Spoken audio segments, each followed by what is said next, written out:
ঢাকা বিশ্ববিদ্যালয় ক্যাম্পাসের এখনকার পরিস্থিতি জানাতে যুক্ত হচ্ছেন আহমেদ সোহাগ।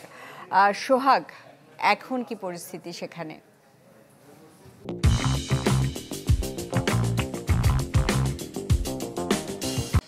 গতকাল রাতে ঢাকা বিশ্ববিদ্যালয়ে ছাত্র রাজনীতি নিষিদ্ধ হওয়ার যে ঘোষণা বিশ্ববিদ্যালয় ভিসি দিয়েছেন, তারপরে আজ সকাল থেকে আমরা ঢাকা বিশ্ববিদ্যালয় ক্যাম্পাসে আসি।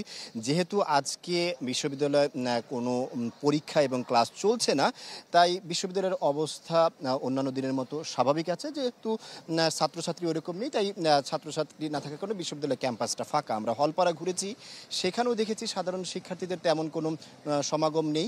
আমরা শিক্ষার্থীদের কাছ থেকে জানার চেষ্টা করেছিলাম আসলে তারা ছাত্র রাজনীতির নিষিদ্ধটা কেন চাচ্ছে। তারা জানিয়েছেন যে বিগত ছাত্র রাজনীতির হল কেন্দ্রিক যে ইতিহাস, সেই ইতিহাস সবসময় সাধারণ শিক্ষার্থীদের বিপক্ষে ছিল। সেজন্য তারা কিছুতেই ঢাকা বিশ্ববিদ্যালয়ের সাধারণ শিক্ষার্থীরা হল কেন্দ্রিক ছাত্র রাজনীতি চায় না। কিন্তু আমরা কিছুক্ষণ আগে ছাত্র ইউনিয়ন নেতাকর্মীদের সাথে কথা বলেছি এবং ছাত্র দলের কয়েকজনের সাথে কথা বলেছি। তারা জানিয়েছে যে বিগত যে ইতিহাস, নোংরা রাজনীতির ইতিহাস ছিল এবং যেখানে সাধারণ শিক্ষার্থীদেরকে দাসত্বের রাজনীতি করানো হতো, এরকম রাজনীতি না থাকলে সুষ্ঠু ধারার রাজনীতি ঢাকা বিশ্ববিদ্যালয়ের হলগুলোতেও চলার সুযোগ থাকা উচিত। এবং তারা জানিয়েছে এভাবে কোনো বিশ্ববিদ্যালয় হল কেন্দ্রিক রাজনীতি নিষিদ্ধ করতে পারে না, এটা অসাংবিধানিক, এমনটাও কিন্তু তারা আমাদেরকে জানিয়েছেন। এবং তারা জানিয়েছেন যেহেতু একই সাথে একটা বিশ্ববিদ্যালয়ের কেন্দ্রীয় রাজনীতি চলছে, সেখানে কেন হল কেন্দ্রিক রাজনীতি চলবে না, এরকমটা তারা প্রশ্ন করেছে।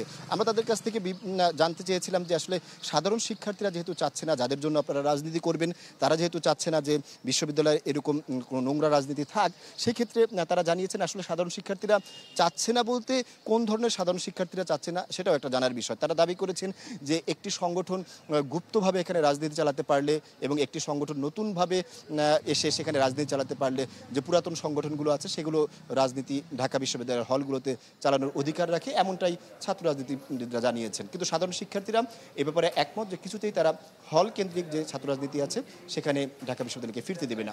সুস্মিতা, এই ছিল সর্বশেষ। সোহাগ, আপনাকে ধন্যবাদ। ঢাকা বিশ্ববিদ্যালয় ক্যাম্পাস থেকে আমাদের সাথে যুক্ত হয়েছিলেন আহমেদ সোহাগ।